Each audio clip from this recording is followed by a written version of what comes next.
Hey guys, welcome to Wrestling Days and welcome to this very special episode of Unseen. This really is going to be a long episode. I already know that. I don't care how long it goes. I've got folders that I just want to get rid of. I just want to get this information out there. I just want to move on and get back to normal Unseens. And a big thank you to everyone that reached out and said that they missed this video series when we were going to get back to doing this video series.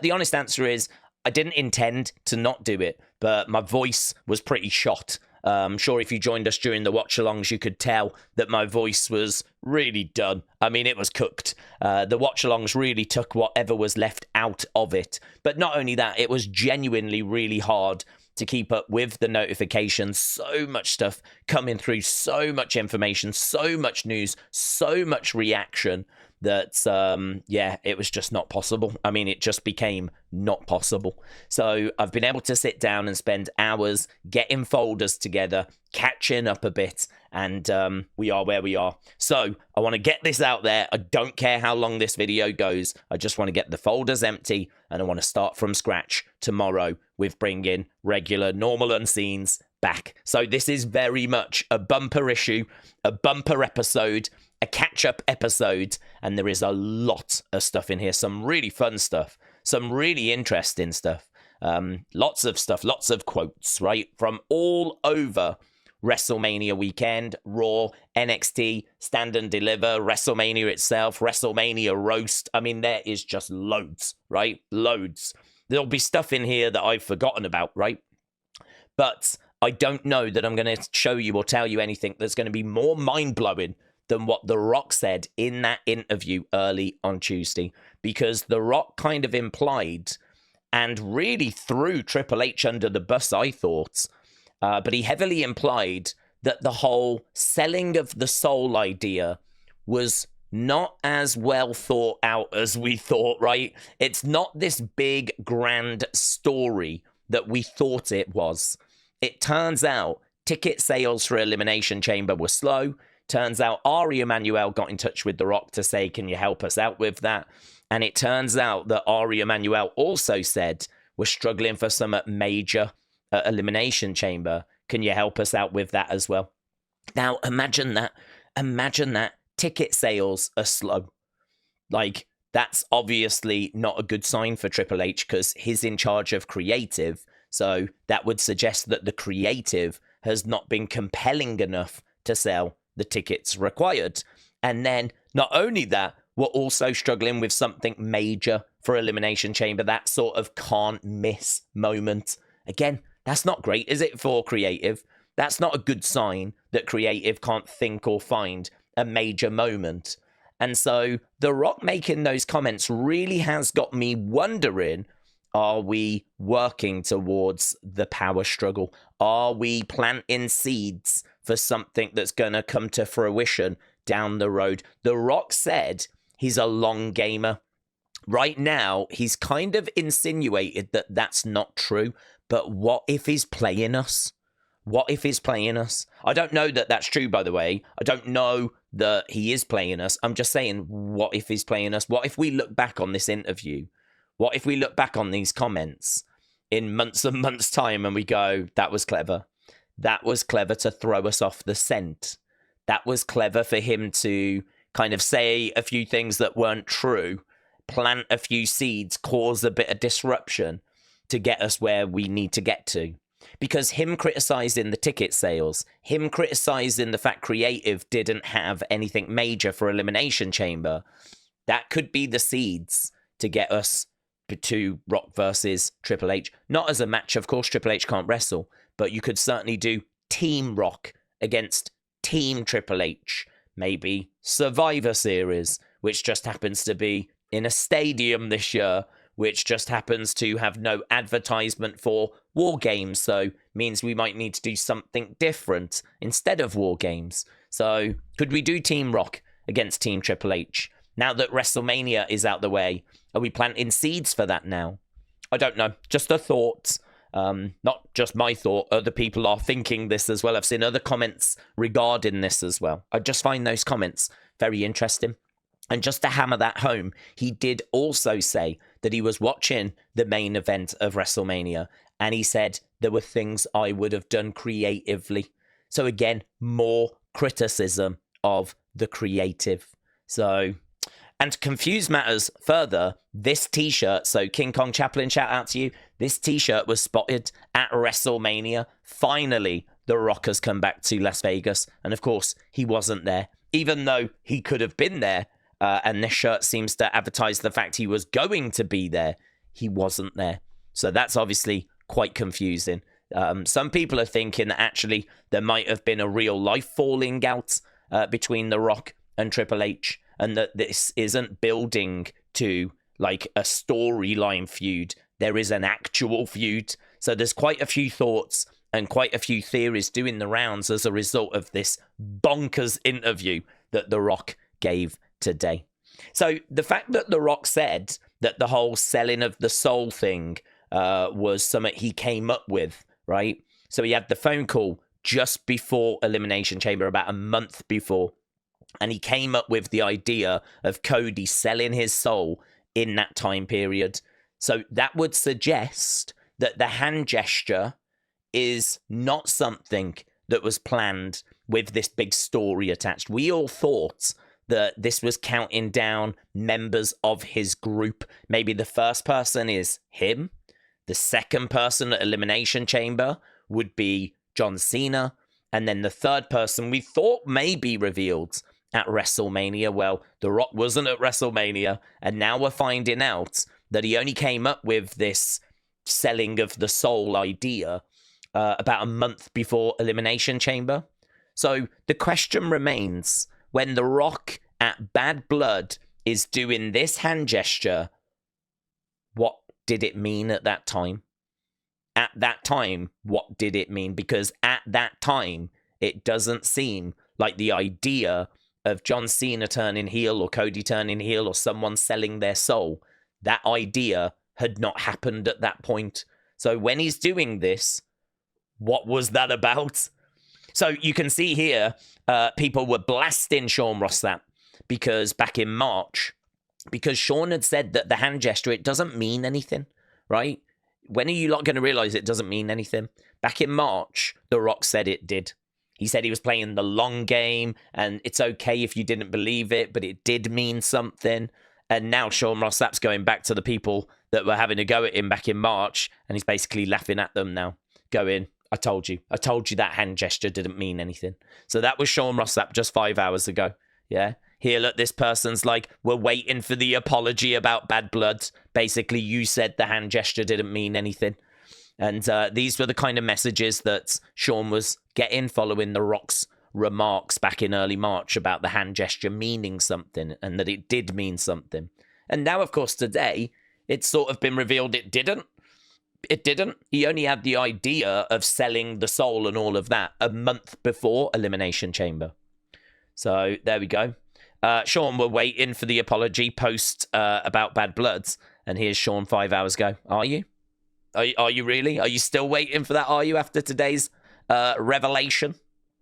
So here, look, The Rock reflects on Cody against John. I love the finish of the match. I would have finessed things a little different on how they got there. But that's just me creatively. There's a lot of minds in the room. So again, just a little creatively, I would have changed a few things, yeah? Here's Wrestle Features. Look, a TKO board member doing a major interview and outright declaring that they needed to step in to boost ticket sales is crazy to me. You're literally spinning a narrative that you're the hero of the story and that you saved the day. I completely agree with that. That is exactly how it comes across from The Rock. The Rock just reaffirmed that these reports were right. So this was ages ago. Reports were doing the rounds. The Rock was not going to be at WrestleMania. This guy hit up The Rock and he said, are you really not working Mania? Say it ain't so. This is weeks ago, ages ago, right? And The Rock responded, don't believe any of that BS. And here we are. He wasn't at Mania, right? Why should I get involved in that finish when the spotlight should be on, in my opinion, John, 17 heel champion. What 2025 is going to look like if this man is saying he's going to ruin professional wrestling. That, to me, is the anchor in the storyline. So The Rock saying, I didn't need to be at WrestleMania. John won his 17th. John saying that he's going to ruin professional wrestling. That, to me, is the storyline here. It's not me. The storyline here is that John's going to ruin professional wrestling, which I've got a real problem with that as well, by the way. We'll get to that later, right? Dwayne "The Rock" Johnson just revealed that he's filming his new movie with Martin Scorsese, where he'll play a ruthless Hawaiian crime boss next year. This pretty much confirms that we're not going to get Rock Roman next year. So there we go. Early next year, this time next year, he'll be filming this film. So he's not going to have time, is he, to get ready for a match? I mean, he may appear at WrestleMania 42, but early signs are he's not going to be able to put in the work required to have a match at WrestleMania 42. So more bad news.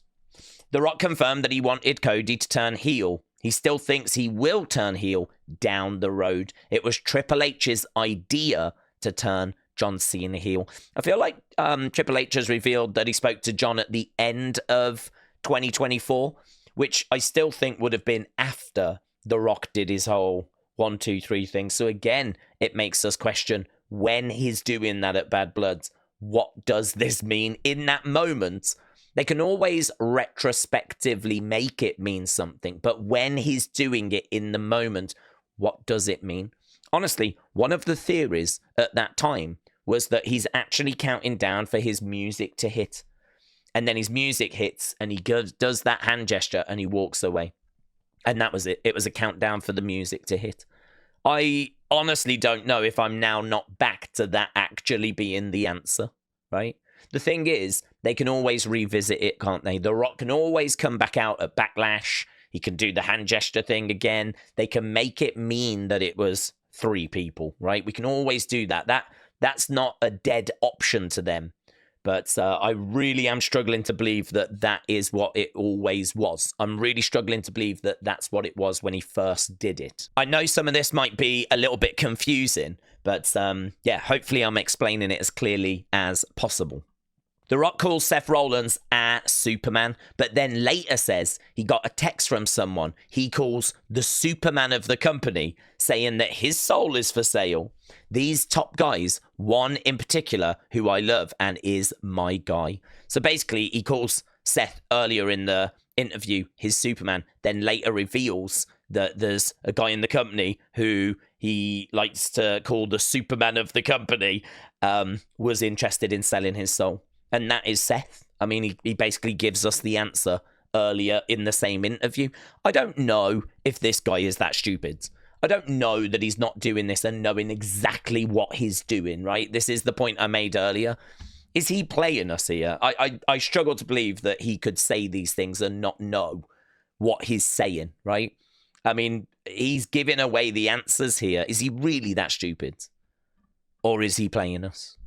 The Rock admitted that he was at Elimination Chamber because ticket sales were slow, basically saying that TKO doesn't believe WWE has any real top draws outside of him, Roman, Cody. I don't know that he's saying that. I think that he's saying that the creative was not good enough. I'm not sure that he's throwing the talent under the bus. I think he's throwing the creative under the bus. That's how I've read that. So yeah, this has really blown up today. This has really blown people's minds. And, you know, that has been a top story. As well as The Rock being interviewed, Bayley was interviewed and she came out with some really interesting stuff. So OTC, thank you. So Bayley shares that she has got 1.5 years left on her current contracts. So ideally, she's going to stick around past that. But it does seem like she's a bit frustrated, actually, and understandably so, considering she was removed from WrestleMania when she's not even injured. Right? I'll come up with ideas and pitches, but I've learned that sometimes if you get told whatever the creative is and you're not happy with it, and I go and say, hey, how about we do this instead? And they say no, well, then I feel worse than I felt with the original idea, which is really interesting. I've never thought about that. It's always been said, hasn't it? If they've got a creative for you and you don't like it, try and propose an alternative. I've never thought about how would you feel if that alternative is then shot down and then you have to just go and do the original. I would feel like, well, at least I tried. There's nothing more I can do. But Bayley says that, well, she's been in that position and she actually feels worse, like, because she really doesn't want to do this creative now, you know? So now she just starts to weigh up, like, should I battle this?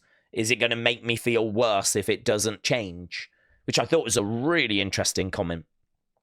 Bayley feels that she's not at the level of Charlotte or Becky.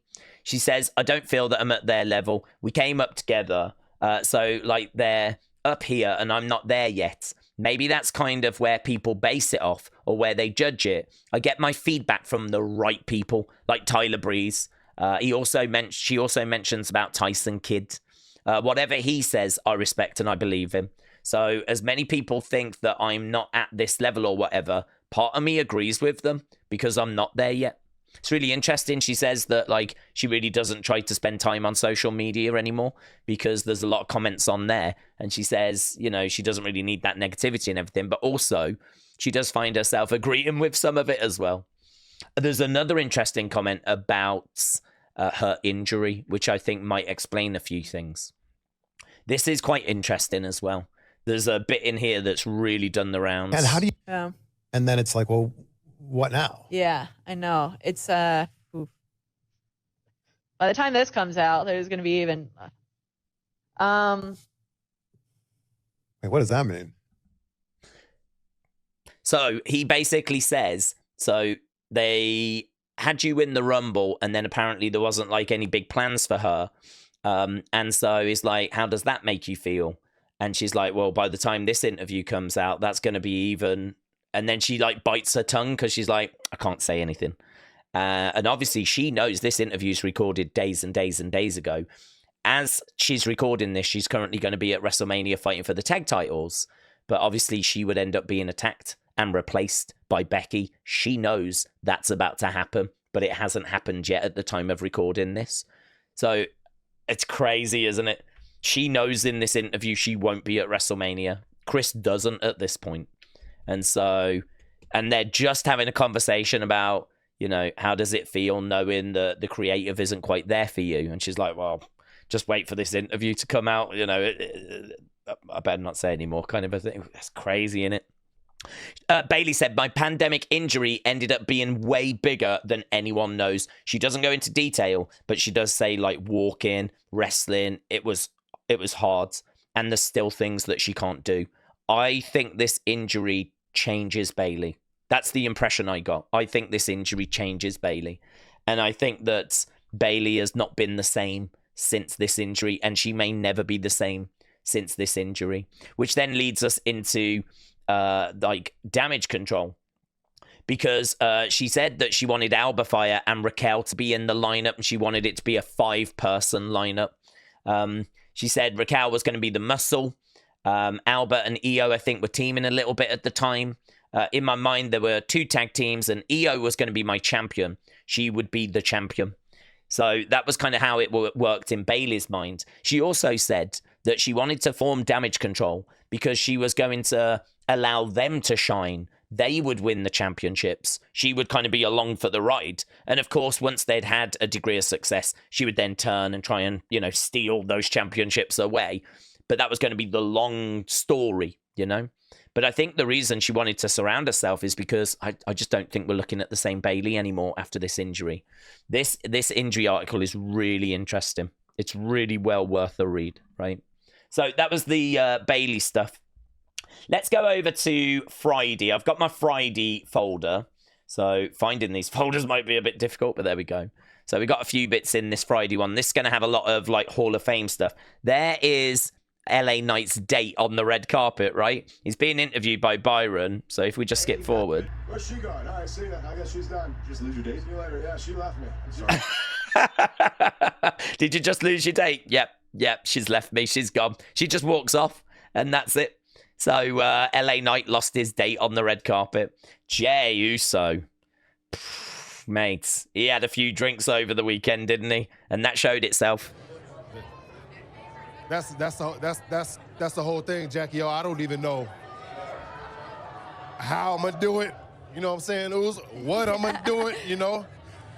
what kind of plan I got, little 3, 4, 5, 6 moves I got, I don't know. There's other clips as well where you can tell this guy's had a good day. Yeah, this was obviously Friday at the Hall of Fame. For those that haven't seen, Triple H got a statue, which is mind-blowing because this is the biggest honor you can get. Going in the Hall of Fame is not the biggest honor. The biggest honor is the statue because there's only certain people that have had statues made. All of them are in the Hall of Fame. No one's had a statue that's not in the Hall of Fame. So they're like a bronze statue. And so, yeah, I thought it was weird that they gave him this at the Hall of Fame. I thought that was strange. This is the kind of thing I would have done in a few years' time. I don't know why we put him in the Hall of Fame and did the statue. Unless all of the main eventers now that main event a class, maybe they're all going to get a statue. And perhaps this is a new way of doing it. So, not sure, but there we go. That was the statue for Triple H. Look at Bianca's reaction here. Everyone can look at the menu, but I'm the only one who knows what it tastes like. That's what Montez said about Bianca, because there was a few people like hitting on Bianca. Not seriously, but he was like, everyone can look at the menu. I'm the only one who knows what it tastes like. Look at Bianca's face when he says it. She's like low-key disappointed in him. Everybody can look at the menu, but I'm the only one that know what it tastes like. You know what I'm saying? So it's just, you just gotta around to that. She's not having that, mate. She's not having that. I will never, ever be disloyal to either. That was Paul Heyman talking about turning on Roman or CM Punk. He is very clear about that here, right? Roman Reigns. I will always be loyal to my best friend in the world, CM Punk. And I will never, ever be disloyal to either. Lex Luger standing at the Hall of Fame. Yeah, he said he took a knock, didn't he? He was going to do a much longer walk, but he suffered a bump whilst he was traveling. And it wasn't possible, but he did manage to stand for his speech. I don't know if we'll touch on it later. I'm sure it is in a folder, but unfortunately, he woke up on the day of WrestleMania on Saturday morning, and he just couldn't move. He really had problems physically, which is why he was not on the stage at WrestleMania with all the other people. I did say during the watch along, I think it'd be really nice if he got invited next year so he could still have his moment. I know he won't be part of the class of 2026, but who cares? He's, part of the class of 2025 and he didn't get his chance to be on that WrestleMania stage. So I think it'd be a lovely gesture if they invite him to do that next year. So I would hope they would do that. I don't know if they will. But he was at the Hall of Fame. He managed to stand, but he just couldn't do it at WrestleMania. Why is Paul sitting next to the Visionary? So here, this was on April 19th. This was during the Hall of Fame. They had Paul Heyman sitting next to Becky and sitting next to Seth Rollins. Bray was shown in the Triple H video package, very emotional. There was a few clips of Bray, actually. I don't know if Triple H maybe insisted on those being in there or if whoever put it together put them in there. But yeah, there was a few shots of Bray in that Triple H video package. That has just been everywhere, hasn't it? Booker T with his eyes closed, taking a little bit of a nap. That really has been an image of the weekend. There are Triple H and Stephanie's daughters. So if you've never seen his daughters before, I don't know her name. She looks really you can see Stephanie in her face. Well, you can see Stephanie here, but I can really see Stephanie there. So Linda, Stephanie McMahon, and Triple H and Stephanie's daughters in the front row at the Hall of Fame. There's that statue as well. So if you didn't watch the Hall of Fame, the statue for the match is half of Bret's face, half of Stone Cold's face. So if they do this in the future for other matches, I'm guessing that's the kind of thing they're going to do.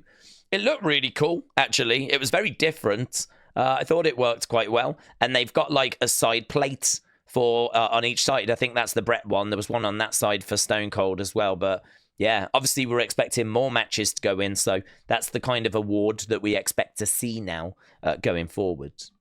That was another image that was doing the rounds. We saw Jey was in good spirits before Here he was in the room with the shades on. I don't even know if he's catching a few Z's there. I have absolutely no idea. But there we go. That image of Jey was one that I saw all over the weekend. Brilliant moment during Sean's speech where he said to Steph, I'm sure you've wondered about our relationship. I have as well. And he was talking about his relationship with Triple H. And he said, I just want you to know, anytime we've kissed, it's always been on camera. It's always been on TV, on the TV show. I don't want you to think anything's gone on behind the scenes. And then, of course, Triple H would come out. He would give Sean a big hug and give him a kiss on the lips as well. And as soon as that finished, Sean turned around to Steph and pointed in her direction. It was a really funny moment. Triple H, in his speech, paid tribute to Dusty. He said Dusty taught him that booking ain't easy, kids. And then turned to Cody to tell him that his dad meant the world to him. He spoke about China. I saw an interview with Triple H as well, where Triple H said that China will go into the Hall of Fame. He said, I can't guarantee it'll be next year, but I see so much influence in our young women today, in like the young talent today. China's influence, like, yeah, I mean, she is going to go in. She deserves to go in on her own, but she's in anyway with DX. But yeah, he made it very clear. And, you know, he mentioned her in the Hall of Fame speech as well. He thanked Vince, and obviously this has really grabbed attention. He said it's a complicated story and relationship, but in so many ways, I wouldn't be here without him. He taught me so much, and I'm grateful for all those lessons. I love you, Vince, and thank you. He said it's complicated. This guy is the grandfather of my girls. This is the father of my wife. It's complicated story and relationship. So that was, and do you know, he said as well, I've skirted around this all night, but I've got to talk about it. And I really thought it was going to be a joke. I really thought he was going to go Katie Vick and talk about something like that. But he went Vince. And it was so strange, I thought, the way that he approached the conversation. But it is a very sensitive subject, and he knew it would be controversial. So that was how he dealt with it right near the end of his speech. He's like, I've skirted around it all night, but let's talk about it. Triple H's final message before signing off. It's probably worth just hearing this, right? I promise you I will do everything in my power. I will give everything that I have to take this business that we all love and keep it alive for the next generation who will keep it alive when I'm gone. I promise you that I will work my ass off for you. It might not always be great. It might not always be perfect, but I will give you everything I have, because you made me who I am, and I will never forget it. So to everyone out there, supporters, haters, I do not care. I got 2 words for you. And the crowd said, suck it, right? He said, I was thinking, thank you, but I'll go with suck it. Thank you very much. That's how Triple H ended his record-breaking speech. Triple H's Hall of Fame induction speech now holds the record for the longest in history, coming in at 1 hour, 31 minutes. The previous record was held by Undertaker, who went 1 hour 15. 1 hour 31 for Triple H.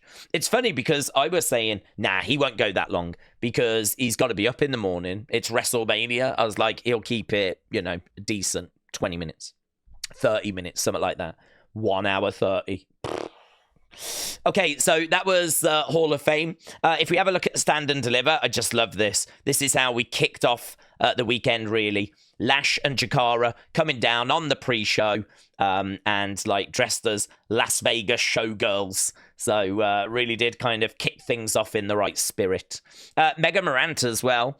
She was wearing this jacket, which was very reminiscent of what Miss Elizabeth wore at WrestleMania. I think that's 7. So yeah, that jacket there that she was wearing on the kickoff show, very, very reminiscent of that which Miss Elizabeth wore at a previous WrestleMania. Shotzi was with Gigi and Tatum. I don't know what's going on with Shotzi because at the time of recording this, we've just had NXT and we saw Gigi and Tatum again, but Shotzi was not with them. So she was there on Friday, on Saturday, sorry, but she was not there on the following Tuesday.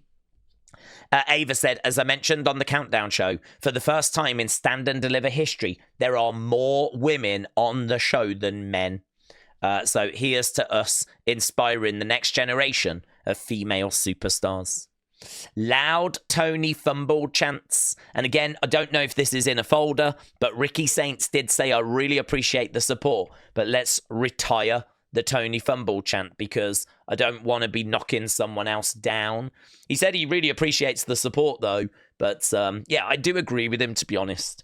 I don't think we need the Tony Fumble chant, so hopefully that's one that gets retired. Sean Ross, that was saying this was the WWE roster by the end of the Hall of Fame. All of them, like, having a little nap because it was long. Hank and Tank, of course, beating Fraxium. Massive results. Massive. Fraxium, one of the best tag teams in the world, losing their tag titles to Hank and Tank. And look at this. This was the hard cam side. Loads of empty seats on the hard cam side. I was really surprised, actually. Really surprised. I thought the ticket sales for Stand and Deliver had been really strong, but these are big sections of seating that were empty. So, yeah, seems like there was still plenty of tickets that could have been sold for Stand and Deliver. Sol Ruka, of course, would win the Women's North American Championship. This was not long after she had won the Speed Championship as well, so she is Sol 2 belts right now. All the other champions retaining, of course. Stephanie retaining, Obafemi retaining. Roxanne would walk away from Cora Jade. They were teaming on the kickoff show. Cora said, all right, I'm done with your ass. WTF is wrong with you, Roxanne? So there we go. Those two go in their separate ways. And Axiom as well, posting this, talking about how it's time to evolve and become a man. So I don't know what's next for Fraxium. I mean, do they go their separate ways? Is that what this is implying? I don't know. I mean, part of me wonders if Fraxium may show on the main roster. We did not see them on NXT, and they are ready for the main roster. I wonder if they arrive on SmackDown. I wonder if we see them on Friday. So that was Stand and Deliver, and it was an excellent show. I think every match in the community scored every match great, apart from the main event that was scored all time. And honestly, that set the bar. And it set a bar that WrestleMania could not get anywhere near, to be honest. Neither day got anywhere close to being as good a show as Stand and Deliver. The only show that got us close to that was Raw. And honestly, there's a real debate as to what was the better show. Was it the Raw after Mania, or was it Stand and Deliver? I think the in-ring action is clearly better on Stand and Deliver. There wasn't actually that much wrestling on Raw. I think there was only about half an hour of wrestling on Raw. There was only 3 matches on Raw, believe it or not. And so the match quality is much better at Stand and Deliver, but off the moments on Raw, that's that RKO from Randy to Johnny, that's been viewed like nearly 4 million times on YouTube already. That's done very, very, very well. And the whole Bron Breakker and Seth stuff, that's been amazing as well. So, yeah, I don't know. I think if you want good in-ring action, watch Stand and Deliver. If you want big, fun, exciting moments, then I think Raw delivered that. And really, there's no reason to watch WrestleMania 41 at all. You can just skip that. Right, so that was Stand and Deliver. Talking of WrestleMania, let's go to Saturday. I've actually got a few folders because I did all right keeping up to date with day 1. I did not do very well with keeping up to date with day 2, to be honest. Yeah, green shirt guy was sat in the timekeepers area. This was everywhere. Hayden, thank you. People saying, so he does work for WWE.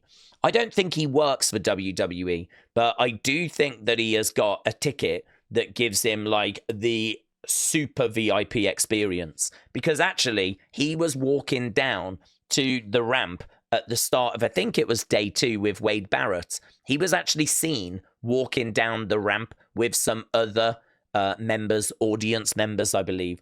It feels like he's got this all access crazy ticket, which gives him all the perks, you know? And so, yeah, he even got to walk down the ramp. And here is sat round by the ringside area. So I don't know that that he's working for them or that he's an employee for them. But I do think he was having all access, all perks. I think he was enjoying everything this weekend. So there we go.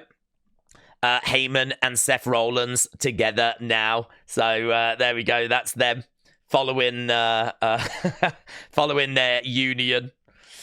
So Q Hicks, thank you. BK, shout out to you. So yes, we've got some really cool glasses, entrance glasses. So here, BK Wrestling said Seth changed from black to white. The glasses sort of resemble the crown of thorns. He aligned with Heyman. Will we get the return on Monday of the Monday Night Messiah? Or is this to do with Easter weekend? To be honest with you, I think it's to do with Easter. The idea of it being dark and then, of course, like a rebirth, like light emerging, so black going into white. And as you correctly pointed out, what looks to be maybe like a crown of thorns, and this all on Easter weekend. So I thought that was a really good observation. Best entrance and presentation. So this is Michael that was actually in the stands, and this Roman Reigns entrance is absolutely... If that is the Roman one, or is this the CM Punk one? This might be the CM Punk one. Is this the CM Punk? Yeah, this is the CM Punk one. So that's just giving you a glimpse of what it was like in the crowd. The Roman one was my favorite. The Roman one was incredible with those things coming down. Yeah, VIP seats in this top section. So we did get these seats on stage either side, but then we had those seats as well. So yeah, there was seating that was kind of integrated on the stage, which was really cool. Like, I thought that was really good. PW Stream said, now that's some VIP seating. So yeah, really cool. CM Punk had matching gear with Roxanne and Cora from NXT. Kind of. I mean, yeah, theirs is black and yellow. He's got yellow and white with a bit of black there as well. So maybe they coordinated. Maybe it's a coincidence. I don't know. I don't know. But yeah, very close enough for me to include this here. Drew was saying he's been yeeting for nearly 2 hours now. So Drew was keeping an eye on that World Heavyweight Championship match. So Thomas, shout out to you.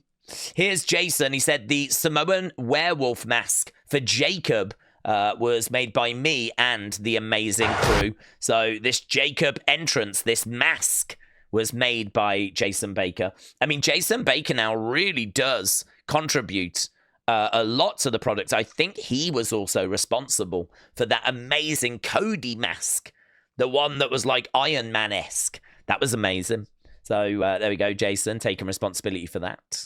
It's not about who wins or loses. It's about having the best match of the night. Congratulations, Tiffany. You and Charlotte stole the show. Now, listen, it's Ric Flair. He's going to say that, isn't he?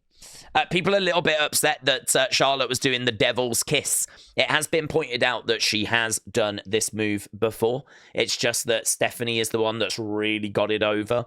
And it is like a Stephanie signature move. I don't think this has ever really been Charlotte's signature move. Not like her moonsault to the outside, or, of course, the figure eight, or anything like that, or natural selection. But this is a move that she has done in the past. But there's Ric Flair saying it's not about who wins or loses. It's about having the best match. So Wrestle Night, Brian, thank you. I don't know about this, honestly. This was doing the rounds, and it might not be legit. I need to look into this further. I don't know if this has been debunked, but people are thinking that the ring, which a lot of people have said does look like his Hall of Fame ring, and so this could have been photoshopped, does look like it has the Seth Rollins logo on it.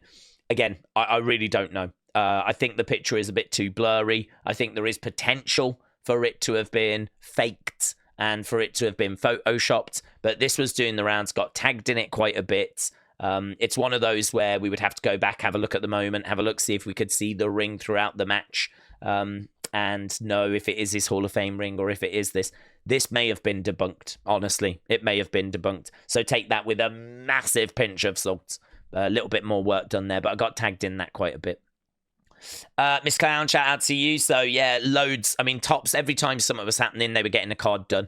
To be honest, I think they were getting these done pretty quick. There's a lot of one-of-ones. You know, every time there was a big moment, there was a one-of-one. I think they were backstage. I think they were probably in Gorilla or something, getting them signed as soon as people were making their way to the back. So, tops were all over this weekend. Loads of messages from them.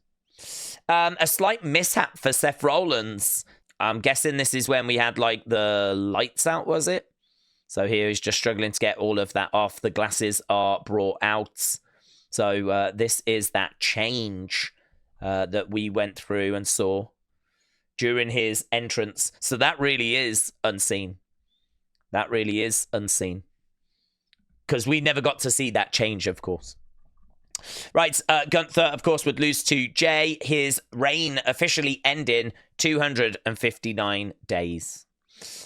Jey as well, just another clip of Jey having had seemingly a few drinks after winning the title. So here we go. Look who I found. He is him. He is him. Jey Uso, your new world heavyweight champion.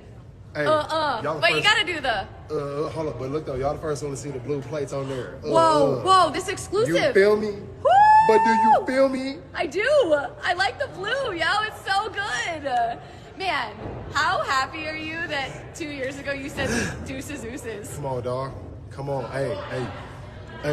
Hey. Let me be present, all right? I don't hate on me. Don't be like, oh, he don't deserve, man. Hey, man, don't let me have, man. Look, no. What? I'm enjoying my day. We in Las Vegas. You feel me? Like the night is young. You feel me? I can't talk because my damn throat too cold.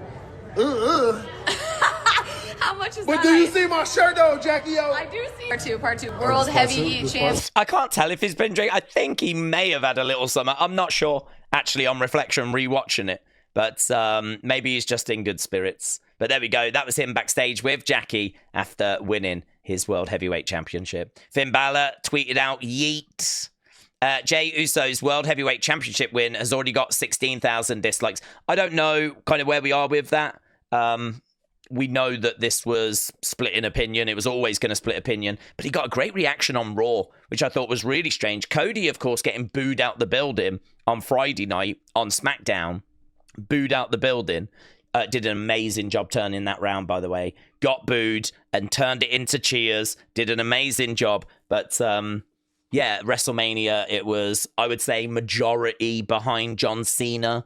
But, yeah, that same crowd that felt like a very strong IWC crowd at WrestleMania, they didn't seem to be hating on Jey. And they certainly weren't hating on Jey on Monday. So I just don't understand. It seems like people online hate on Jey, but the people in the buildings just don't. Even when it seems like a large IWC crowd. Here, Charlotte.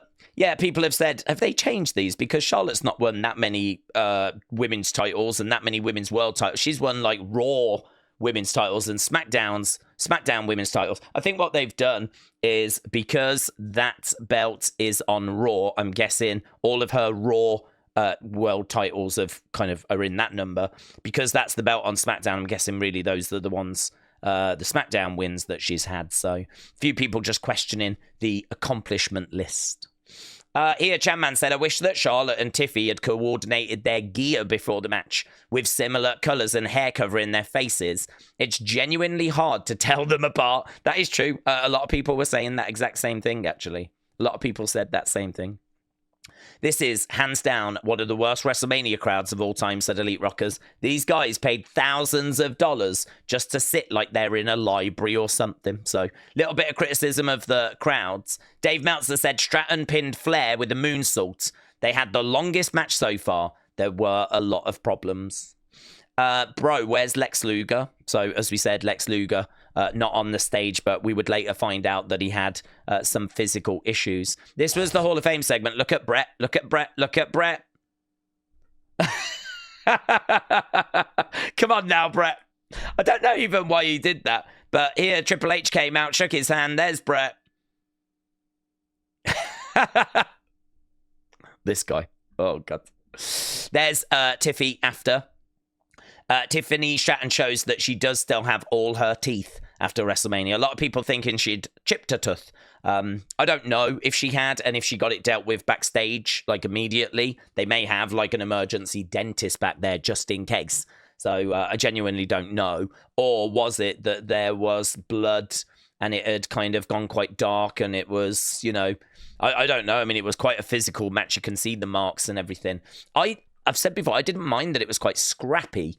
I didn't mind that it was a bit botchy, a little bit loose. I kind of feel like it made it feel a little bit more like a fight. I do need to go back and watch it, but the areas that I was seeing where it felt a little bit scrappy, it made it feel a little like it was more of a scrap, more of a fight, more like they weren't quite on the same page. And that's the whole build of this match as well, isn't it? So for me, I didn't mind that so much, to be honest with you, right? And I think actually on Cage Match, the score for this is okay. I know Cage Match is largely irrelevant, but when it comes to WrestleMania, there's a good amount of votes there where you can start to trust in the results a little more than usual, right? WrestleMania obviously gets a lot of extra attention. So that was one folder. Let's have a look at another. Yeah, they announced him. I never heard any more on this, but they announced El Grande as being from the Gulf of America. And then everyone on commentary was like, no, it's Gulf of Mexico. And like that felt like a real controversial moment. But considering everything else that went down on WrestleMania weekend, this has just been completely forgotten now, to be honest. So I don't know if that was a botch by Alicia Taylor. I hope one day that is a question she gets asked by maybe a Chris Van Vliet or something. I thought that he'd done this wrong. I thought this was a splash that he'd done wrong, but no, he got it right. Look at that. Into like a senton. Coming off the top, flipping rounds. I probably need to revisit some of these matches, actually. Now that it's done, I'll probably be able to, with a fresh pair of eyes, look at them a little different. So this match was okay. Didn't reach the heights I was hoping for, but then, of course, we know that Rey Mysterio got injured on SmackDown and was out of WrestleMania and replaced by Rey Fenix. So what they were able to do with no rehearsals, like 24 hours notice was very impressive, actually. Vikingo, of course, would get in there because monster news that WWE had purchased, they had acquired AAA, which is one of the proudest, most prestigious Mexican wrestling promotions. And so obviously we did a whole separate video on that. But here's Vikingo checking on his friend after. And I'm sure Vikingo is someone we're going to see plenty of as we move forward. A brilliant wrestler, a brilliant talent. And someone that's a key part of AAA. I don't know why this is making me laugh as much as it is, said SlamX. So there we go. Sean coming out with his attendance number written on the card in big letters. So there we go. So 61,467 was announced, but just before WrestleMania began that morning, right, it was announced on WrestleTix that 56,000 had been sold. The setup was only 57,000. So the stadium was set up for 57,224 people. They hadn't even sold all those tickets. They'd sold 55,976, right? This was on the morning of the show. And then when we get to the show, they announce it as like 61,000. So, I mean, did it really jump up that many tickets on the day of the show? Maybe it did. Maybe it did. I'm not going to say it didn't. Maybe it did. But that's a lot of tickets to sell on the day of the show to get from 55,000, 56,000 to 61,500. But maybe they did. Perhaps they picked up a load of people that were in Vegas that didn't know that WrestleMania was on and they purchased a ticket on the day. Here is Rey Fenix. Look, this is backstage during WrestleMania. Rey Fenix going over. You can't quite make out what's being said, but a few words being exchanged between him. Nice camera up there in the corner. I wonder if all of this will form a documentary. But there we go. Incredible WrestleMania debut for Rey Fenix, and he is just getting started. There was the New Day. They came out in this costume, and straight away people were comparing it to the Giant Gonzalez, which I really enjoyed. Look at Kofi's eyes as well. Kofi's face says it all. Look at that. They've got tag titles once again. Jacob, of course, with his mask that we looked at earlier. LA Knight coming out in a Maserati MC20, which I don't really care about these vehicle entrances. I don't find them very special. So not a crazy fan of this, but it's a nice car. I will say it is a very nice car.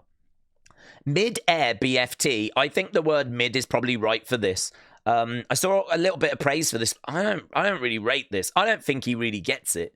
So here, look, he goes up, goes over. I don't think he really quite grabs the head here. I actually think that Jacob is just above LA Knight. And then, like, you can see, like, there's a bit of a gap there. Like, really, in this moment, LA Knight should be driving Jacob's head into the mat. I mean, look, it's a big spot, right? They've tried for something. I don't think it's quite come off. But for me, yeah, this move didn't quite come off. And actually, I don't even think WWE showed the replay of this. But, yeah, that's kind of... didn't quite work for me. I remember watching that live going, what was that? And then, like, people going, oh my God, that was amazing. But as I said, on reflection, I don't think it really worked, to be honest. If anything, he's just moonsaulted kind of onto LA Knight. So really, I feel like it's LA Knight that's taken a bit of damage there. But, yeah, whatever. Doesn't matter. Jacob would go on and get the win, and there was Haku to congratulate him. I don't know if Haku was meant to congratulate him, but what I do know is no one is going to stop Haku from congratulating him. Haku is regarded as one of the most dangerous professional wrestlers ever. Like, this is a guy that rips out eyes, bites off noses. Like, you don't mess around with Haku. If Haku says, I'm going to ringside to congratulate Jacob, then that is exactly what is going to happen. So, how cool, though, because Haku was at previous WrestleManias. I believe he was at WrestleMania 6, where he was the tag partner of Andre the Giant.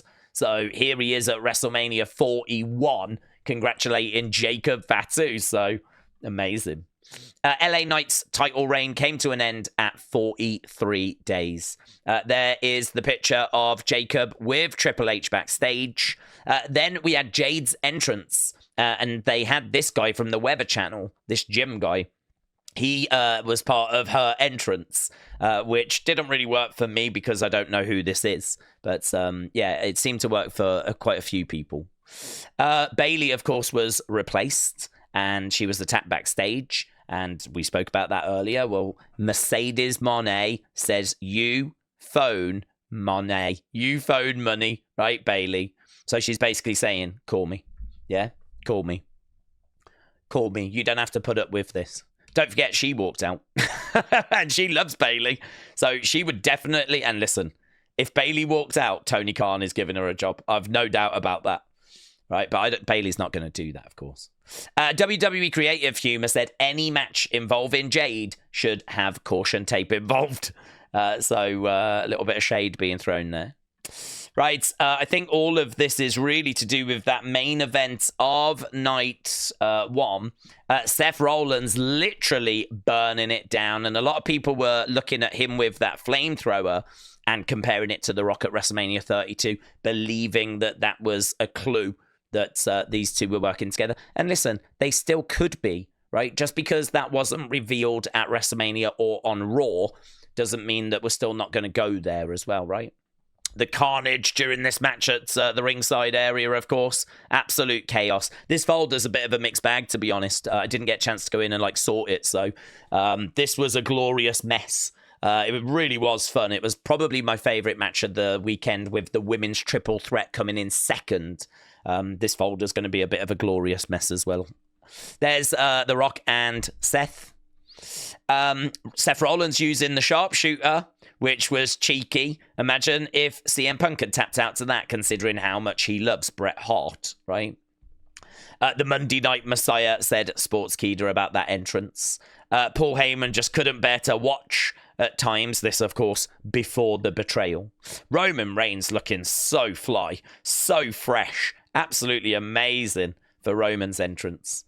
Paul turning on Punk. What an incredible moment. Just like this incredible moment, Roman making his way down with these giant blocks that had his family on, Yokozuna and Rikishi and the Wild Samoans, and it really felt like the arrival of their tribal chief, the guy that was now representing this wrestling dynasty, the Anoa'i family. This entrance is one of my all-time favorite WrestleMania entrances. If people ask me in the future that question about what's one of your all-time favorite, I will say Roman Reigns, WrestleMania 41, with these giant screens coming down behind him as he makes his way to the ring. And on those screens are images of the Anoa'i families, of legends of the past. And it really hit me that this is their guy now. This is the leader of that family now. I knew it anyway because of the whole Ulafala tribal chief thing, but I think to see the giants of the past kind of on those screens behind him, there was something magical about that. There was something really magical about that. Even this Kane fan can't believe this match. Yeah, he popped up a few times. That was really fun. CM Punk getting the beautifully done entrance with This Fire Burns and Cult of Personality. He's finally main eventing. It was really special, wasn't it, to see him in that position? As well, a special moment. Finally, the wise man turning on his tribal chief. Amazing. Yes, my tribal chief. Turned into a low blow. Amazing. I'm so effing happy for him, for CM Punk. It's time. Hands trembling. Can't believe this, said Sportskeeda Wrestling, as Paul Heyman handed that chair to Seth freaking Rollins. There was all three of them at the start. Big fight feel. This feeling. This is WrestleMania. This was Becky's reaction.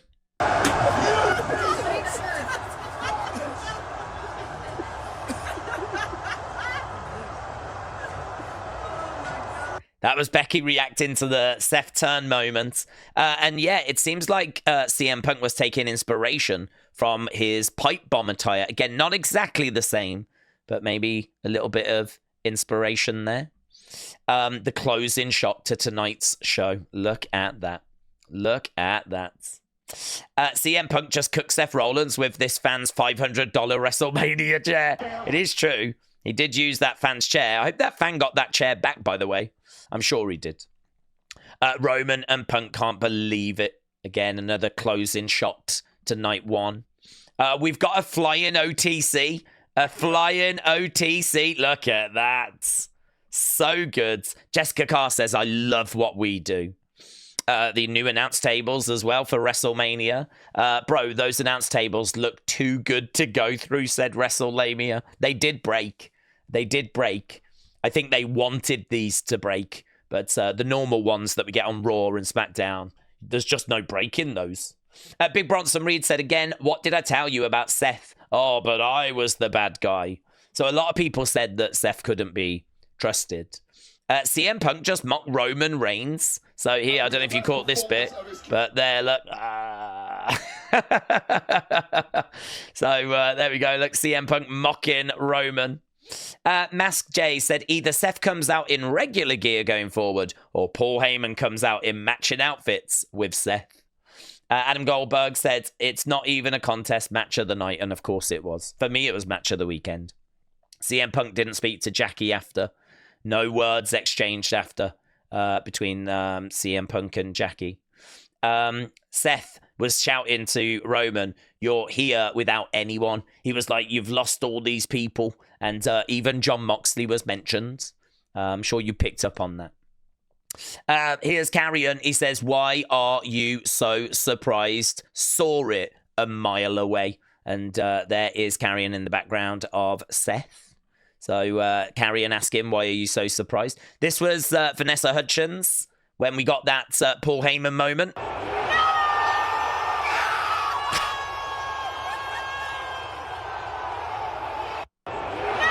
I think she says, I can't. I think she says, I can't.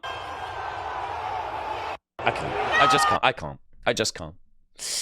Paul Heyman sitting next to Seth. You remember that from the Hall of Fame? Penta. Oh, yeah. I found a couple of other bits, actually, to add to this folder. Here's Penta wiping away tears of pride after watching Rey Fenix have his first ever WrestleMania match. So here is the finish to the match.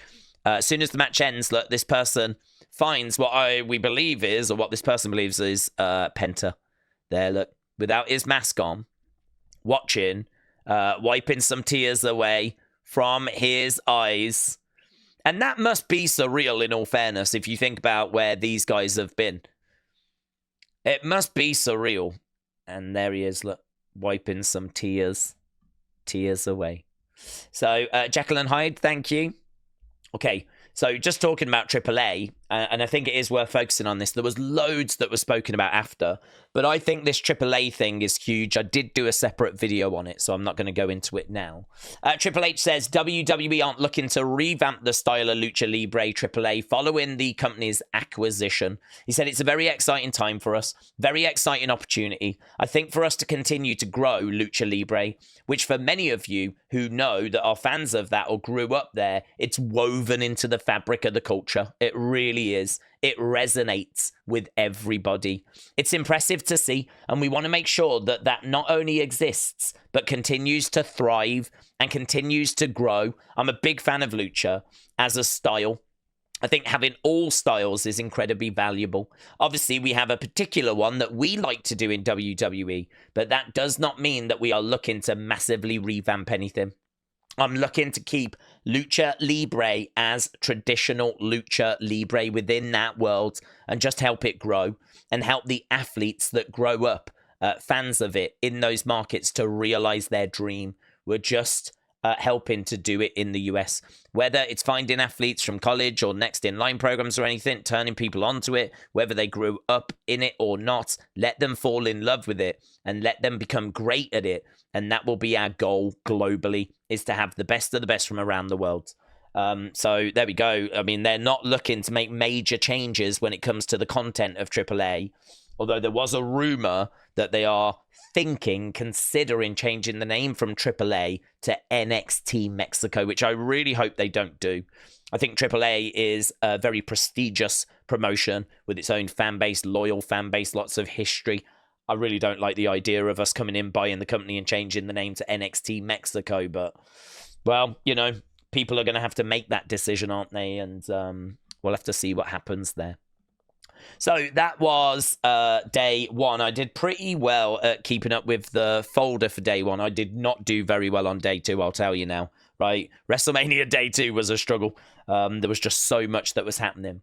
So I do have a folder, though, for day two, so we'll have a look and see what's in that. So here you can see that Carlito grabs the top of the commentary table. Bang! Little did the front row know that that is not as bad as it was going to get for them here. So here, look, they've got that being boomeranged at them. But, of course, it would get much worse because of Stone Cold. So, Johnny, shout out to you. So check this out. This is crazy. So even before Stone Cold went round the ring, he manages to miss the ramp. I mean, this really was a warning sign that this was going to go badly, right? So here, right, you've got, here's Stone Cold's. We don't see this, but he goes there. He completely misses the ramp, right? So he goes down there, and then he tries to reverse, but he starts to get a little bit caught under here. You can see all these people standing around wanting to help him. So he gets stuck. So they grab this and they're like, right, let's go. So they're pulling on this. All these technicians, they're helping him bring it back after he got lost. I mean, oh, mate. And then they're like, right, up there. Don't go back down there again. And then he spins it and he's up. And then there he is at the top of the ramp. So this is, we kind of see him around here, to be honest. We see him coming up the ramp and we see him there. But we did not know that he even got flipping lost on his way to the ring. I mean, look at him here, goofing around. That is crazy, mate. That is crazy that happened. And then, of course, we all know what happened when he went down to the ring. He would go round and crash into the barricade. This was after, right? So after their match, backstage, I believe, Bianca and Rhea, they embrace. I think Bianca notices a camera and they run away. Them running after seeing the camera. So Charlie D'Angelo, Johnny, thank you. Quick, let's go. And there they go. So they've released an actual POV of the Stone Cold crash. So here we go. So this is him coming round. This is us in the crowd. Boom. So there we go. That is the POV of the crash. Look at this. There he is. Mate, that's crazy footage, isn't it, to have? That is crazy footage. To actually, like, this is what it would be like if you was in the crowds. Boo. That's a great shot. That is great. Right, Daniel said, I want to know your thoughts. I didn't think of this. I think this makes sense.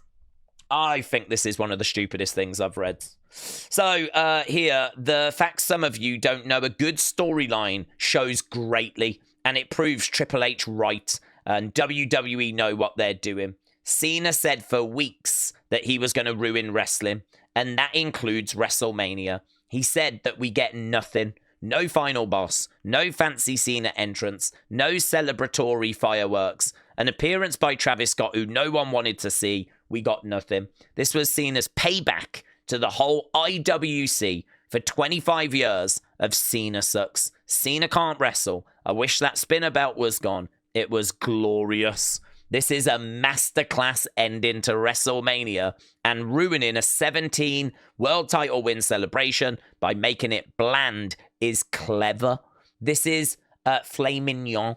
The problem is you all in the IWC and internet are used to having McDonald's Happy Meals with toys. Well, this time Cena was the chef and the main course was you got nothing.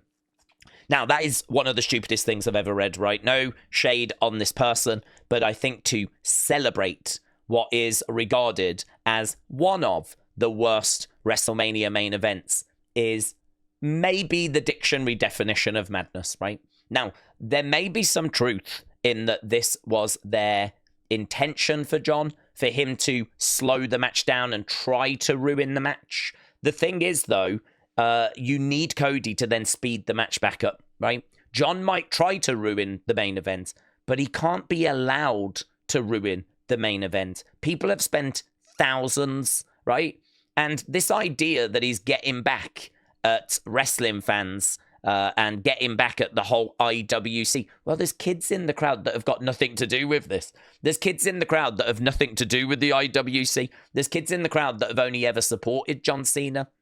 So for me, the idea that we would sabotage WrestleMania, we would sabotage the main event, a show that people, casual fans, watch and maybe don't watch anything other than, say, the Rumble and WrestleMania, and that's it. And you're going to purposefully give them a bad show, a bad match, a bad main event.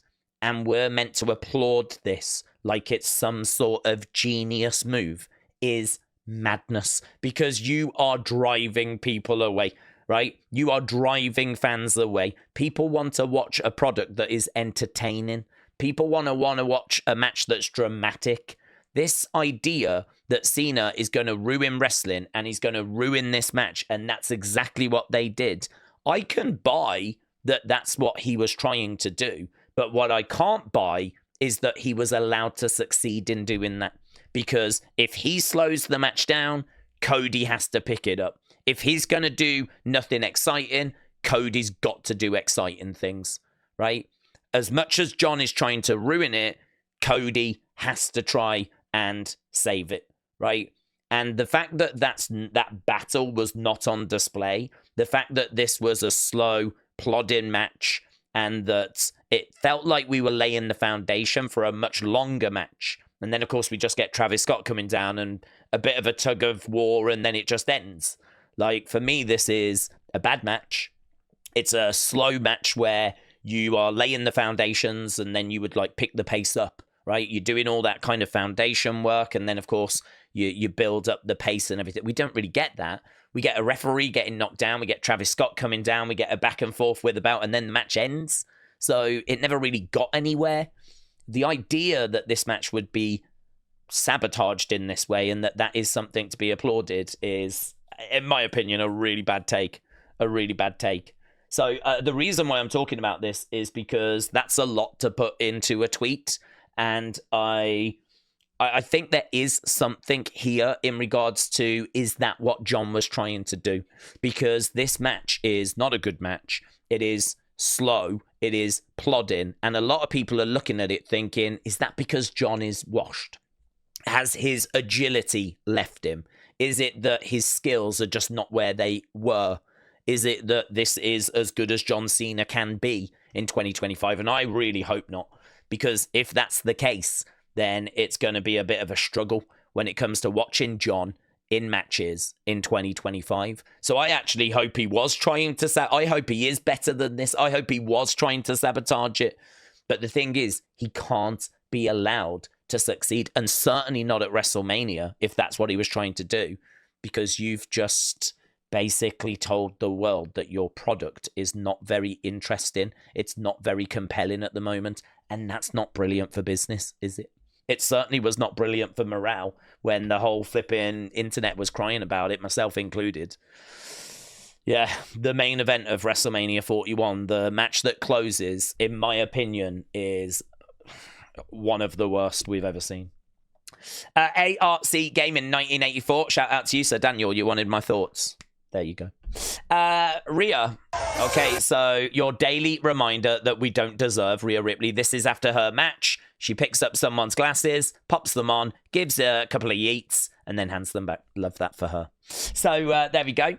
Julian said WrestleMania is the #1 show on Netflix in the UK. So it did reach #1. Unfortunately, I don't think it achieved that on the global charts. We do have a bit of information there. If you was in attendance at WrestleMania 41, you can find anyone in the stadium.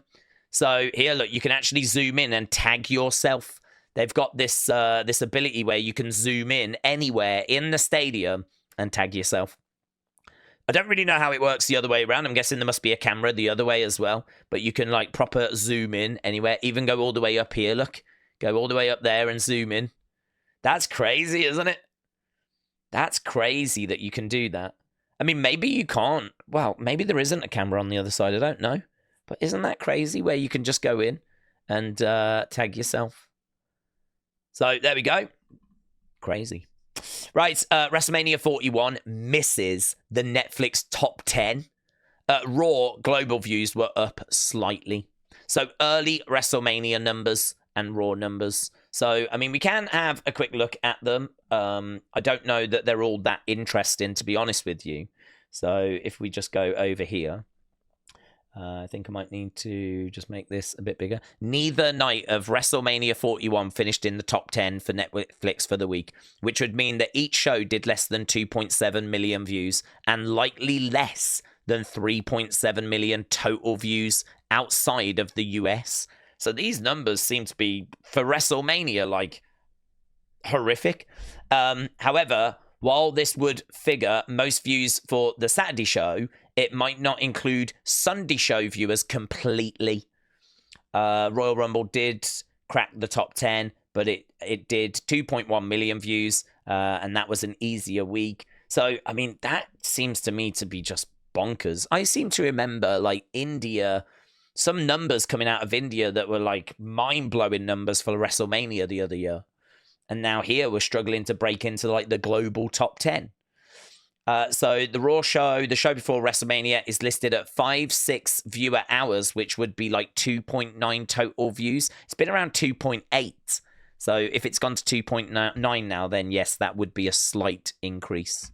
So I don't know. I mean, I look at that and those views, those numbers don't sound brilliant, right? But then if we click off this, there is a report later that sort of suggests that the numbers were actually really good. So there's a bit of confusion around the numbers, to be honest. Why was Joe Hendry chosen to be Randy's opponent? Well, we do get an answer to this, actually. And it's because that Joe Hendry was going to be at WrestleMania anyway. Apparently, even when Randy was facing Kevin, Joe Hendry was going to be involved anyway. So that's obviously a very interesting piece of information.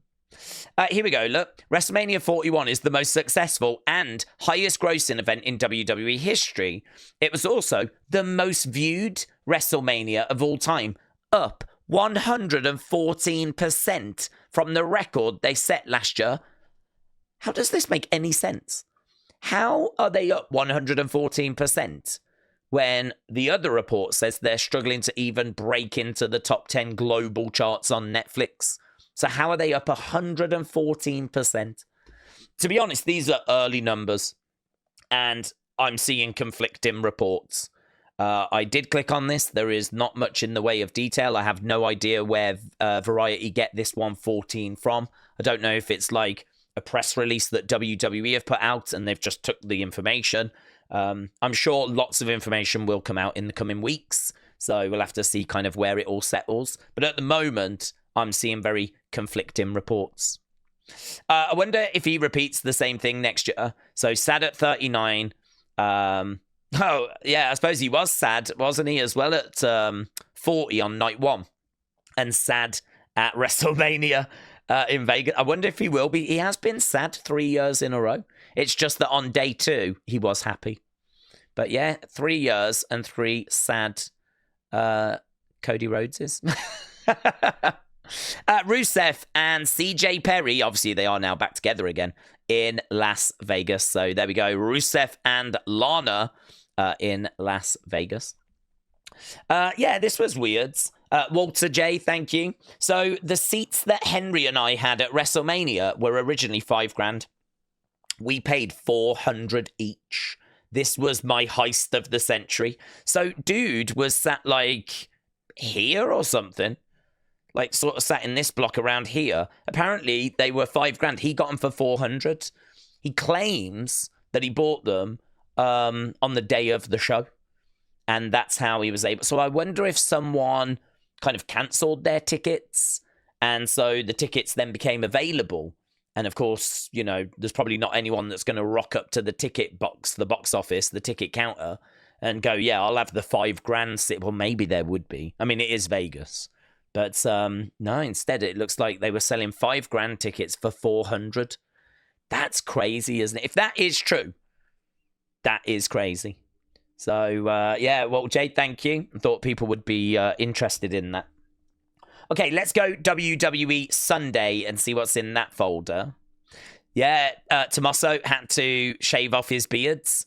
Ciampa revealed that he had a fall, which meant he had to shave off his beards. So there he is, look. Beardless Tomasso Ciampa. So he had a fall and there is the cut. Right, NXT Worlds Collide, of course. Not only did WWE purchase AAA, but they've set up a Worlds Collide event. That's going to be at the Kia Forum on June 7th. Seemingly AAA against NXT. So that is going to be really fun. Really looking forward to that. I think, is that the same weekend as Money in the Bank? Something in my brain is telling me that that is the case. So, Cal, thank you. Bayley is not injured, as we said. The angle has been a creative plan for several weeks. There has been some sympathy amongst talent for Bayley this weekend when word began to spread that she would be pulled from the match, as she is universally respected in the locker room. That come in from PW Insider. Right, we've got information on the roast. Now, I've got footage and sound clips and all of this. You need to know that this is offensive. Right? I am not responsible for what is said here, but obviously footage has come out and people want to know what was said, what were the jokes like, what was the content. If you're not interested in this, skip forward. If you're easily offended, skip forward. This is not for you, right?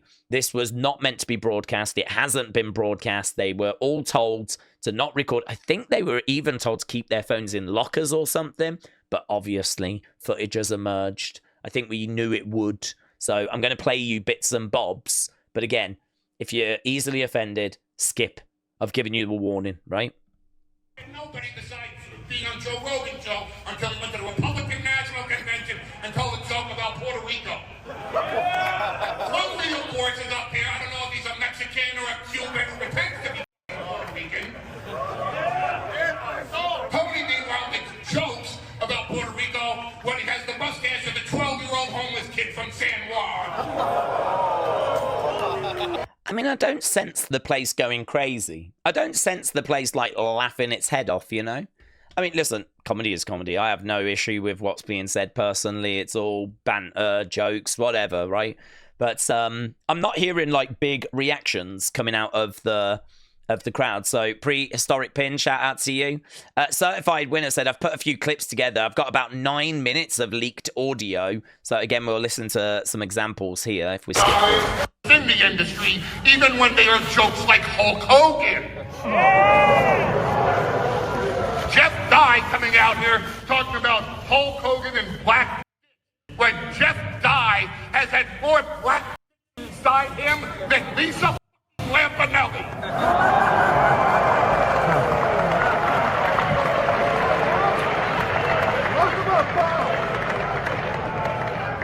Oh, I'm sorry. Speaking of black, who I have never heard of in my life, I heard in the bathroom it was not funny. I think, did that guy say I'm going to the bathroom? This isn't funny. I'm not sure. I mean, that's all the Heyman part. So, I mean, look, it goes 9 minutes. I mean, I think you've got a taste of it now, yeah? Apparently, Nia Jax was there. So, Wrestle Night, thank you. Nia Jax went after Cody and Charlotte, but decided to go after Becky. Y'all fans are going after the wrong woman when public enemy is Nia. Let's have a look at this, shall we? What's this? I was there. The whole thing was extremely controversial. Too many things to name. Nia Jax, in no uncertain terms, literally told Charlotte to go F herself and that no one wants her there and she'd be better off at home worrying about her 3 ex-husbands. She attacked Cody and his fakeness and genuineness. These weren't jokes. These were airing grievances. There's a whole night of some real-life shooting. I don't know what that is, into it about Lex Luger and not being the total package anymore. Extremely offensive stuff, and yet the crowd wanted more. So it seems like there was moments then, according to this person that was there, where the crowd were into it. Nia was the only one that was clearly airing grievances and getting truly personal to others in WWE. She also made a swipe at Jeff Dye, saying he's the one that wrote all of Becky's great tweets back in 2018, 2019. And she did it in a weird way, bringing up a joke that Dye made about Seth, where it seemed like she was defending Seth, but I'm guessing that's shizzing on Becky or something. This guy here says, extremely offensive stuff. Someone needs to explain to him what a roast is. So, there we go. So, I mean, it is true. It was a roast, and that is a very specific kind of form of comedy, if you will. I mean, it is like offensive, ripping into people, bad language, knocking them down a peg or two. I don't know that. Have I seen this? Let's have a look at this. Terrell, shout out to you. Easy, immediate, extra plug. Yeah. Braun Strowman, you look like a meth lab exploded next to a GNC. That nigga got a creatine fetish. Braun Strowman looks like he drives a forklift with truck nuts. That's what. I was standing next to Braun Strowman all night tonight, bro. That motherfucker smelled like racism and a poop. That's weird.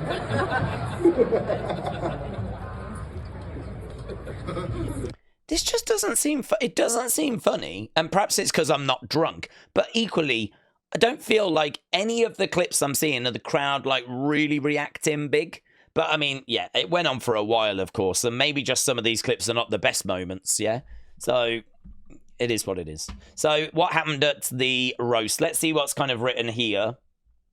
So it says 2 hours of jokes that included some sexual puns and F-bombs. Paul Heyman stole the show. Triple H ended the night with a surprise appearance. Linda McMahon was in attendance. Others who spoke included R-Truth, Miz, Sammy, Pat, and Tony Hinchcliffe. Had everyone rolling. This was so much fun. Cell phones were put in pouches for good reason. The assessment would be followed up with another tweet. Nia Jax was good too. Braun Strowman was nuts. Miz seemed a little nervous but did good. Fluffy was too nice but still fun. Pat was high on weed like many of us. Triple H was great at the end. A great time. Go next year if you missed it. So, yeah, this is like some of the feedback apparently. So, again, I can't sit here and say that people weren't having a good time. It seems like people did enjoy it. I think there's definitely a place for this. I mean, listen, if people enjoyed it, there's definitely a place for it. After seeing what I've seen and the clips that I've heard and stuff like that, I don't think it's something I would be buying tickets to personally. And I really like comedy, but I don't know that that's, I don't know. It doesn't seem to appeal to me. So it is what it is. If you went and you enjoyed it, brilliant. So, right, meet and greets. So Taker 1990 sent me loads of pictures, which I really appreciated. But there's no way I could include all of them because there was just tons. But I thought people would be interested in looking at these because if you was to meet these superstars, then you kind of would have an idea as to what the background would have looked like, what the superstars were wearing, you know, so on, so on, so on.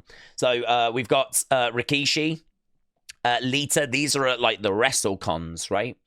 Oh, this was good, actually. This was more of my little caution queens. Would love to tag them if I can find them, so...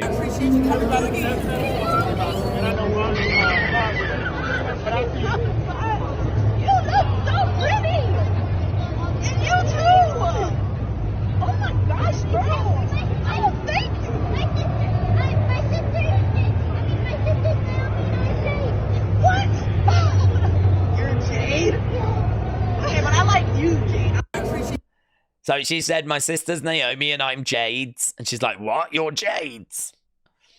So, that's great, isn't it? Look, already kind of they're embracing the caution thing. I bet Naomi loves that, actually, that it's really resonated with these kids. So, that was lovely. Genuinely lovely. So, here's Taken 1990 with Raquel. Very good. It looks like you're doing the pose as well there, buds. There's Lyra. He said, I also met her brother later this day. He and his friends had noticed me wearing her shirt. Her brother approached me and showed me his ex-post to her, saying that he'd met one of her fans. So, very cool. There is Dakota. There's Charlotte. I mean, honestly, Taker 19. I don't think there was anyone that didn't meet Taker 1990. There is Nikki Bella. There is Bianca Belair. There is Indy Hartwell. Indy's cool. And JoJo. I thought a lot of people would like to see, obviously, JoJo and what JoJo looked like. She was at the WrestleCon. So, Taker 1990, thank you, my friend. Thank you for tagging me in those. I think people would really enjoy just looking and seeing kind of what, who was there and like just getting a bit of a feel for it, you know. I've got this sponsors one, which I just had because I was just blown away with how many sponsors kind of got chucked at us. I mean, obviously we had Drew coming out with like the Doom thing. I really thought that was Jey at the start of WrestleMania. Yeah, WrestleMania said I thought they'd given Jey a special entrance, but it was like this rose up and it was all to do with Fatal Fury. And that was just like a random DJ. So like, yeah, that was disappointing. The Prime bottle being used during the main event of night one. That was The View. The View from $400 cheap seats. Mate, this person will be livid when they find out someone paid $400 to be there, right? The View from $400 cheap seats from night one of WrestleMania got to see 1 hour 45 minutes of actual wrestling at approximately a cost of $3.81 a minute. They said it was hard to see the ring and make out what was going on, and people around were actually streaming and looking at the stream on their phones. I shouldn't laugh, but I mean, damn, man. Damn. Yeah, $1,200 for this. I mean, I know, like, to break it up and everything takes a little extra work and whatever, but 12, and I'm sure it's got like a bit more of a premium price because it's the Travis Scott one. But even so, $1,200 for that championship belt. And there was a Dude Wipes mascot dancing around in the stands as well. Look at this guy. Look at this boomer dancing around in the stands. So there was a Dude Wipes guy. Grim from Grimm's Toy Show said, imagine paying thousands of dollars to go to WrestleMania to deal with this garbage. It's true, innit? It's true. It has gone too far. I mean, the ring looked a mess as well. So, DJ Rob, shout out to you. War Raiders coming out in Clash of Clans inspired gear, which Cultaholic said, which doesn't look great. Obviously, Drew come out with that kind of Doom stuff. The ring was cluttered with logos. Turnbuckles had different logos on. I mean, we just sold everything we could, really. So, yeah, very frustrating. That just added to the frustration, really, as well as the kind of overall show being lackluster and the main event being flipping underwhelming. It was very frustrating.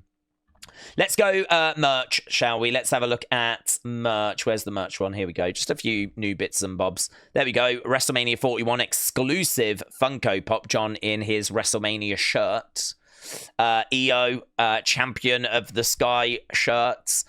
Joe Hendry, say his name and he appears. WrestleMania Joe Hendry shirts. John Cena, the last real champion shirt as well.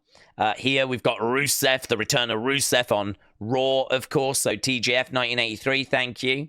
There's Tiffany with her champion and still. That's a nice shirt, actually. I think that's probably the best one we've had. Maybe the Rusev as well.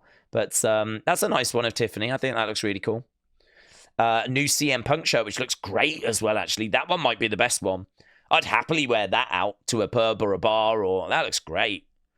And of course, we already saw this earlier, the World Heavy Yeet champion, Jey Uso. So I think that's pretty much everything I had of WrestleMania weekend. I could have had loads of reaction to the John Cena, Cody Rhodes match. A lot of disappointment around that, a lot of frustration around that. I think we kind of summed it up with talking about that one specific post. Let's go over to WWE Monday, shall we? Let's see. Here is that folder. So this was after, obviously, WrestleMania. This was the Monday before Raw. So John Cena says there's no possible way that he can be brought back to wrestle after December. He said, the business has been good to me. I never once take that shiz for granted. There is no amount of money, and there's not a check. And this is just a shot across to any casino owner, any territory owner, to any promotion. You can't write me a check to bring me back. In December, I am done because of the promise I made to them. Whether I like them or I don't, at least I go out keeping my word. So there we go. John Cena making it very, very clear he is done in December. So OTC, thank you. Nikki Bella confirms that the Bella twins will be making a comeback at some point. That was on Busted Open Radio. CM Chunk, Becky Lynch's return was said to have taken so long due to her and WWE waiting for the right creative. Now, what's interesting is obviously we've seen that leaked whiteboard that suggested she was going to be in a tag team with Charlotte, and it seems like that is not something Becky was interested in, and so I think that may have added to the delay. So that's why it took so long for her to come back. Where does he hit the person? Angel, thank you. So this is quite interesting. This is a different angle, right? And here you can see, so there is the person. This is Stone Cold coming round. This didn't show itself until the next day, this alternative angle. So there's Stone Cold. Now he does lean in, but I feel like I can see the arm of the person that, is the one that was the victim, right? I feel like I can see the arm of the person there. I can see the body there. I can see Stone Cold there, right? He does not touch her at any point here, and then she goes down. So I'll just let it play, and you can sort of make your own mind up here, but it does not feel like he does actually touch her. So there, look, he talks to her. So look, he comes in. You can see it's not quite hit there. Now it's hit. Now she's there. Some people are wondering, did the barricade go into her maybe? Perhaps he doesn't hit her. Perhaps the barricade hits her. Maybe there's something to that. But he's there. He then leans forward. I can see his shoulder, his arm. I can see her arm. I don't feel like he's touching her there. I don't feel like he touches her. If anything touches her, it would be the barricade, the little movement of the barricade. Again, I'm just going to let it play this time. I said I'd let it play last time and I lied to you. So I'm just going to let it play this time. Yeah, it doesn't look like he touches her. It really doesn't look like he touches her, but I don't know. I don't know what she's claiming.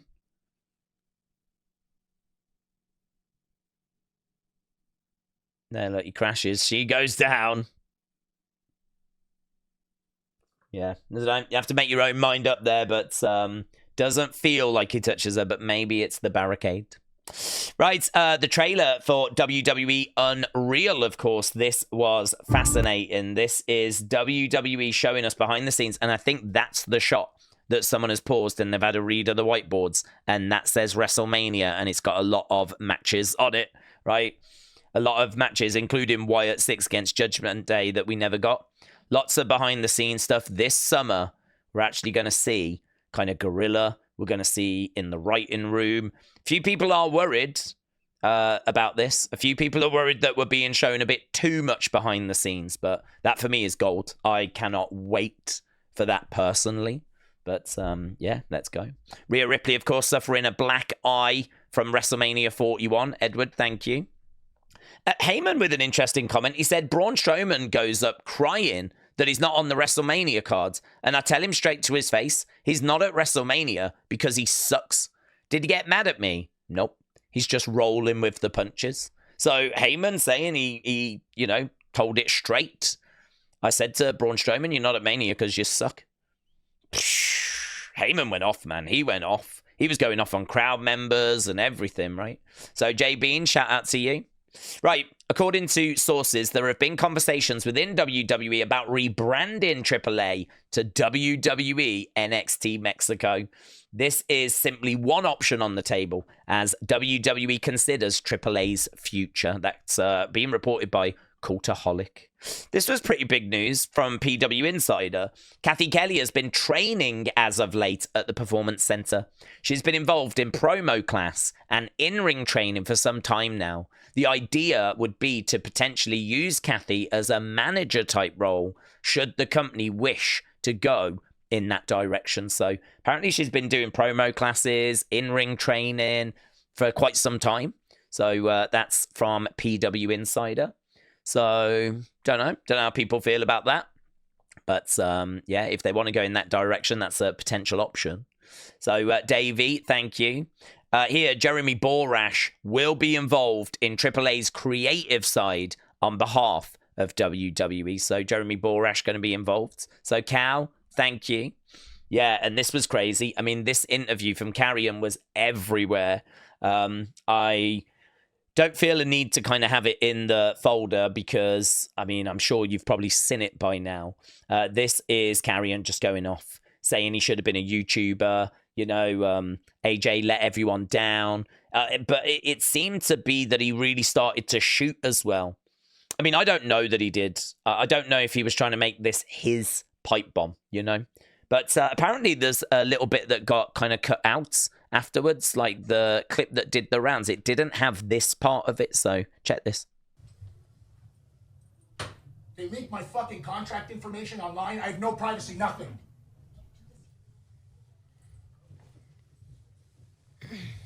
They leak my contract information online. I've got no privacy or nothing. I mean, he was angry. He was angry at the fact that he said that he had made himself undeniable, and all that got him was not on the WrestleMania card and time being cut. I mean, he was livid. He was livid. Scarlett put a message out after this saying, whatever happens after this, I'm so proud to stand by a man that speaks his mind and stuff like that. So this really was the talk of Monday. But of course, we would see Carrion on Raw, so it doesn't feel like there have been like repercussions. So yeah, that was the folder for Monday. Let's have a look at the Raw folder, shall we? Let's see what we've got in here. So here, Casey, thank you. So October 2023, Bron Breakker as a Paul Heyman guy. These two cross paths down in NXT. So that was all the way back in October. I mean, like, I'm sure he's been interested in Bron for a long time, has seen the vision, has seen the potential. And perhaps, you know, seeds were planted all the way back then. But yeah, crazy. I don't know that they had the idea of obviously what we've got now all the way back then. But yeah, Nathan Frazier also posting this, which was very interesting. A lot of people wondering if there will be new members joining this Bron Breakker Seth Rollins group. And so now that he's put this out, I don't think Nathan Frazier will be someone that will join that group. But yeah, what an option. I mean, he helped train him. So it just makes sense, doesn't it? He came through Seth Rollins training school. So Cobra, shout out to you. Hello, old friend, says Randy Orton. Hello, old friend. Dark Phoenix Tees, thank you. Rusev, of course, made his return. He's on a 2-year contract, that according to Deadline. And there is, of course, Aiden English. Aiden English saying my phone is on. So, YCH, thank you. Here, Corey Graves right now. Corey Graves right now. Corey Graves, I don't know if it's in here, actually. Corey Graves did send out some laughing face emojis because, of course, Gunther absolutely brutalizing Pat. So, I say, get Corey back on commentary now on Raw. If there's a vacancy there, let's get Corey back. So, Gio the Theo, shout out to you. Obviously, we talked about Cathy Kelley. John Cena is the first superstar to not even face the camera for his photo with Triple H. So there we go. There is Triple H and John Cena backstage. I'm guessing this is just after WrestleMania because the belt has still got the Cody side plates on at this point. So I'm guessing actually this might be post-WrestleMania more than anything to do with Raw. We know the side plates would be changed. We know that it's got John Cena's logo the one side and I think 17 on the other side. So little way to go. Thank you. Yeah, this is a cool clip. So here is Randy rolling from under the ring. That's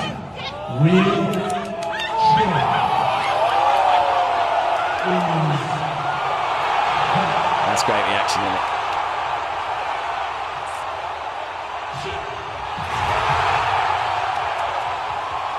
RKO to John Cena. That is so good. So good.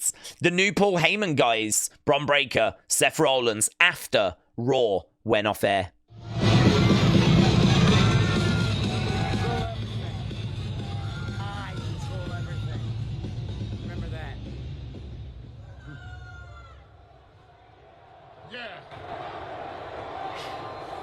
Now they know. Now they know. And there's not a damn thing they can do about it.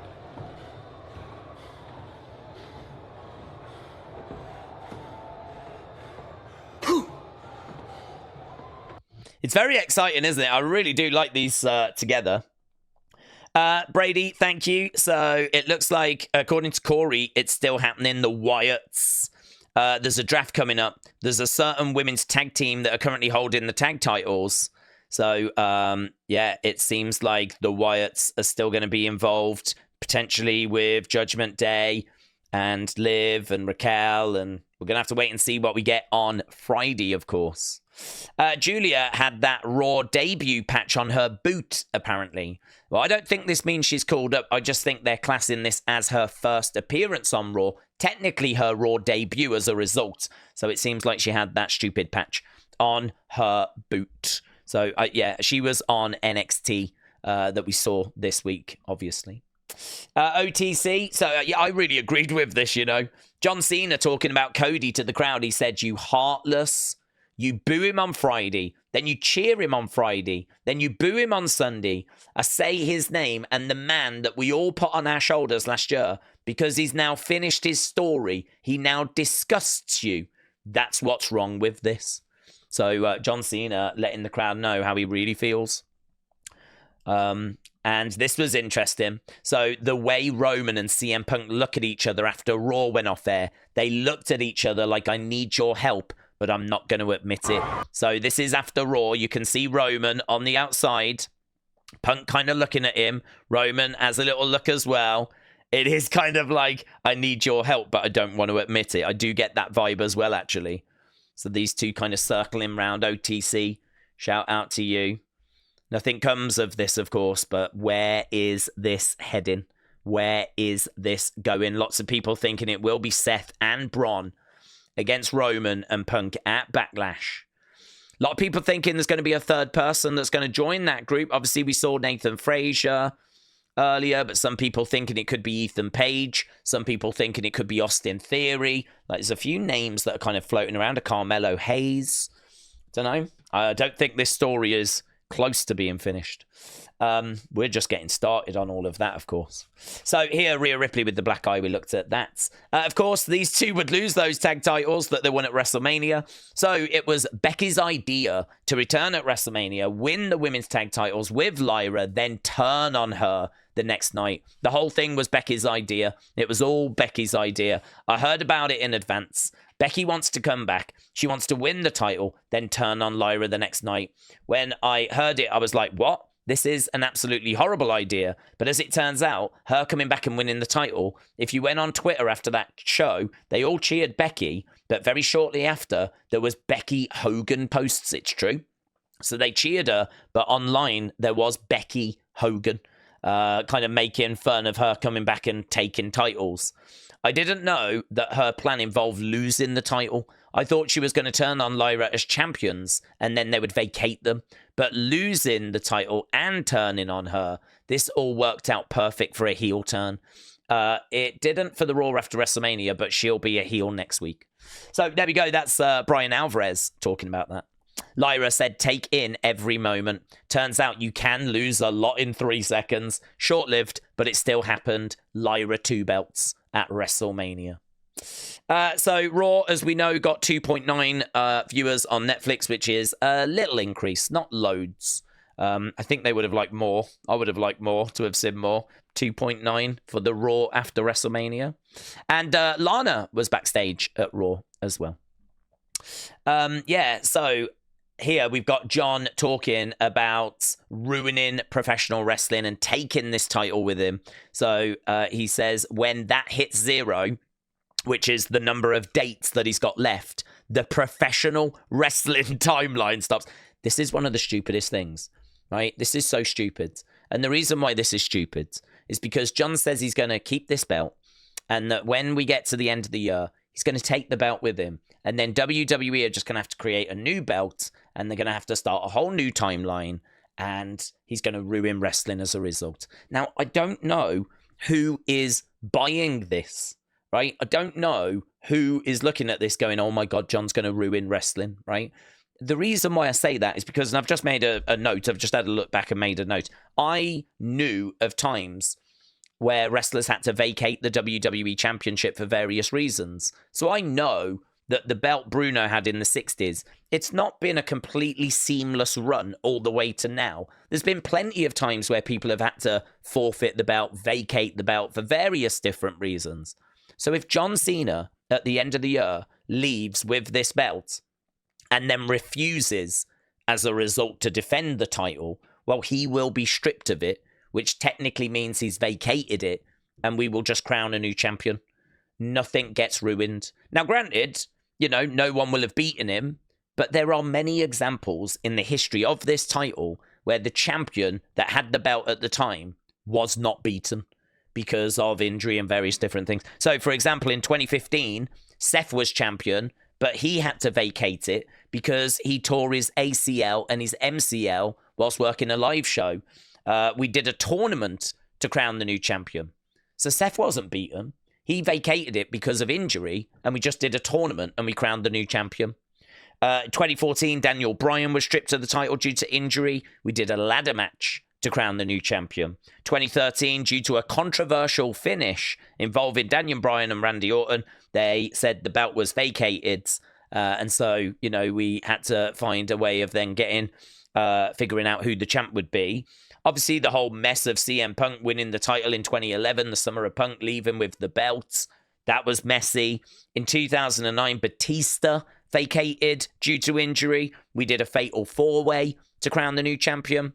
So once again, if John Cena is going to leave at the end of the year and then, as a result, not defend this belt, well, he will vacate it and we will just crown a new champion, say, through the Royal Rumble or something like that. It's not a big deal. We've had to do things like this before because of injury and, as we said, you know, controversial finishes. And there was even one where Andre the Giant won the title and then immediately handed it to the $1 Million Man. And WWE said, well, because you did that, you basically forfeited it. So as a result, we'll do a tournament now to crown the new champion. So this has happened all throughout wrestling WWE history. So this just is a load of nonsense. That's what it comes down to. But this is the story they're going with. They're going with this last real champion. I'm going to ruin wrestling. I'm going to take this title with me. And I just think it really sucks. But the thing is, I don't think he's going to lose this title anytime soon. I think this is the story of 2025. He is going to try and leave with this belt. And they're going to try and make that seem like it's a big deal. And they are going to really struggle with that with me. Maybe it's going to work with the average fan. Maybe people that don't know their wrestling history. Maybe it will work for those people. But for me, you're going to really struggle to convince me that if John did leave with this belt, that it in any way is going to ruin wrestling or ruin the timeline and that he's the last real champion when we've had it vacated and forfeited so many times already in the past. So, yeah, crazy. Oh, I just wanted to touch on that in this video. Right, I think this might be the biggest folder out of all of them. Today's folder, I know. Oh, actually, no, maybe not. Maybe not. Actually, not that big. I think I went in and pulled a load of stuff out and put it in other folders, actually. So here we go. Survivor Series will be in San Diego. War Games might be gone. So this is going to be in a stadium as well, apparently. So Survivor Series San Diego, no mention of War Games. Saturday, November 29th. So OTC, thank you. Bianca suffered an injury at WrestleMania 41. I think I read it was a finger injury, but as we saw, she was okay. I mean, she was embracing Rhea backstage at WrestleMania after the match. So, yeah, I think she should be okay. I don't think there's anything too serious there. WWE officially retires the Universal Championship. This is not really that interesting. I mean, they have just changed the date on the website to say that it has been retired, right? But really, we don't have that belt anymore. We have the undisputed WWE Championship. It doesn't even have Universal in its name. So that's what it is. It is the undisputed WWE Championship. So they've now just changed the date. But this was surprisingly quite big news. People seem to be really interested in this. I mean, I didn't think it was anything that special. To me, the Universal Championship died as soon as we combined the belts, really. But yeah, this kind of did the rounds today. So DGRBND, thank you. Oh, this was interesting. Randy Orton himself is shocked at how much the ticket prices were for WrestleMania. Yeah, it doesn't surprise me though. Yeah, they were expensive. Lower bowl, C135 for both nights. Not on the floor. Not on the floor at all. 4 seats for like what, 30,000? Yeah. This is our first Mania. I'm like, no, go big or go home. I know. And then SmackDown and Raw. Yeah, it doesn't surprise me. I think she said 30,000, and they weren't even on the floor. How? I mean, I'm guessing for all of them, there must be like for a family of 4 or something. I don't even understand those numbers. I mean, how did she spend that much money? I'm guessing across both days for a family of 4, something along those. I mean, it is a lot of money. OTC, shout out to you. John Cena is now being advertised for Money in the Bank. So on June 7th, in Los Angeles, we're going to do AAA against NXT Worlds Collide. And then that's on earlier on the day. Later that day, we're going to do Money in the Bank June 7th. So, yeah, so we do, it's a little bit like WrestleMania Saturday, where we do Stand and Deliver and then WrestleMania Day 1. Looks like we're going to do Worlds Collide and then later that day, Money in the Bank. So that's going to be crazy. I wish they were on different days. I wish that was Saturday. I wish that was Sunday. But, you know, beggars can't be choosers. This was a fun clip. I really like this clip. This was fun. This is Cena winning, right? So you got this kid here. I think he's a Cody fan, right? And he's, oh, my God, no. Kicking off, right? Really annoyed, really upset, really angry. And then his brother copies him as a result. That's better. His little brother's just seen his brother do it, so now he's like, well, I'll do this then. I'm going to chuck that down there. I'm going to slap this. I'm going to throw that around. Oh, my God. I don't even think the brother quite knows what they're angry about, to be honest. Look, he freaks out. He's not reacting. He starts going off. He's like, damn it. And he's like, right, okay, yeah, I do that now. I'm going to do that. We're slamming that That's going over. You can have it. Yeah, you can get back down there. Ah, very good. Very entertaining. Very good. So there we go. Listen, we all reacted that way. Even if you wanted John Cena, you still had to suffer that match. Right, Dwayne "The Rock" Johnson revealed about filming the new Martin Scorsese. I think we touched on that earlier, didn't we? Oh, yeah, this is interesting. So, Christopher, thank you. And Edward, thank you. I'm calling out Nikki Bella. I'm calling out Nikki Bella. Nikki, SummerSlam is only a few months away, honey. Here I am. At this point, I'm giving diva, I'm giving president, I'm giving everything that you used to give. Fearless. So, here I am, waiting. There we go. So, she issues a challenge for Nikki Bella for SummerSlam. So, very good. And here we've got the first official Money in the Bank poster. So there we go. Los Angeles, June 7th. So that is the first official Money in the Bank poster. It looks great, actually. It's Christopher again. Thank you. Right. Orlando drops $29 million to bring back WrestleMania and UFC to Camping World Stadium. So, yeah, I think there was a few things they were trying to get for that money, not just WrestleMania. But they are looking at getting a few TKO events. So, yeah, Orlando making some big moves for 2031. Yeah, CM Punk said, I have no idea what Triple H is on about. So Triple H the other day said that there was an incident, backstage incident. Creative came up to Triple H and said, look, Punk's not happy about something. So he went and he spoke to Punk. And he basically said to Punk, listen, everything okay? And, you know, Punk was like, yeah, fine, yeah. And he's like, come on. I know that you're not happy. And, you know, we sat down and we worked it out. And, you know, maybe we wouldn't have done it that way in the past. That was Triple H's story. CM Punk's gone, I have no idea what he's on about. I remember us having an incident like that back in 2013. But we haven't had anything like that recent. So I don't know what's going on with that story, right? Two different sides of a situation. So I hope someone asks Triple H about that.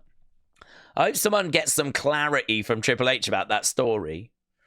We did a video on that. That's the board from WWE Unreal. That's the one that's got the Wyatt 6 Judgment Day thing on.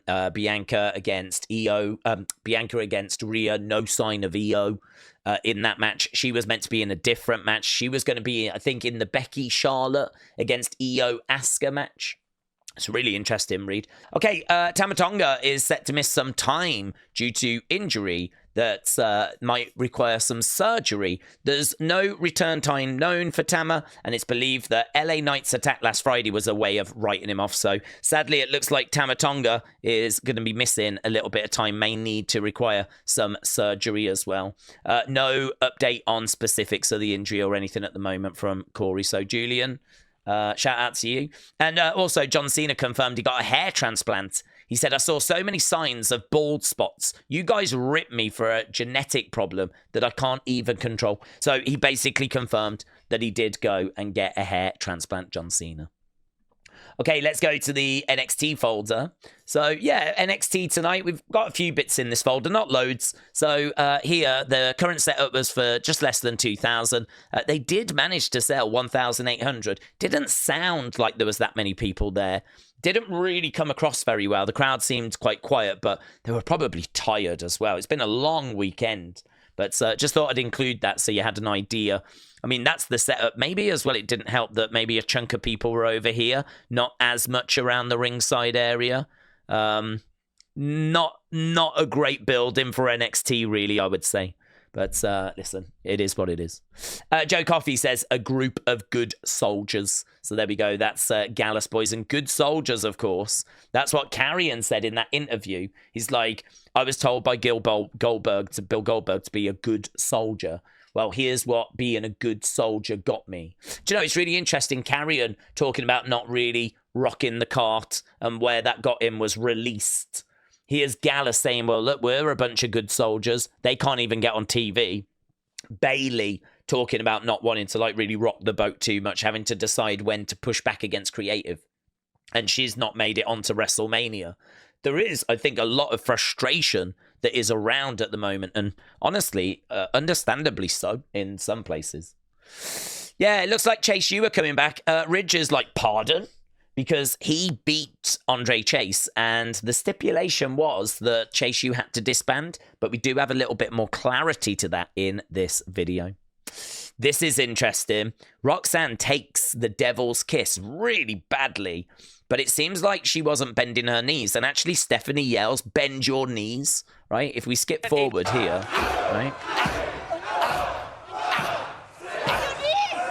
Did you catch that? Bend your knees. It's because it's really, look, she's too flat and it's too slow. So Stephanie's like, bend your knees. Bend your knees. I didn't pick up on that as I was watching it, but there we go. That was from NXT tonight. Noam Dar trying to rub off Lexis King's beard, right? So here, look, licking on the hand, trying to rub it off. It was great to see Noam Dar back. Miscommunication between Fallon and JC Jane. So there's issues in Fatal Influence. Noam Dar obviously returned to take on Lexis King and is now a 4-time Heritage Cup champion. 4-time Heritage Cup champion and new. Larry, shout out to you. He said, here's a shot from the Ridge Chase match. It says Chase U must separate from Thea, Riley, and Duke Hudson. So maybe they can reform, but with new wrestlers. So that's interesting. Chase U did need to disband, but only with these specific wrestlers. So that might be how he can now form a new Chase U with new wrestlers. So that might be how we explain how he's able to do this. Here's NXT Anonymous has returned, and Trick is freaking out, man. No more problems. No more problems. What you want? What you want? I want Joe Hendry. I'll get over there. You can't control yourself, then leave. Give me Joe Hendry. Get out. Go.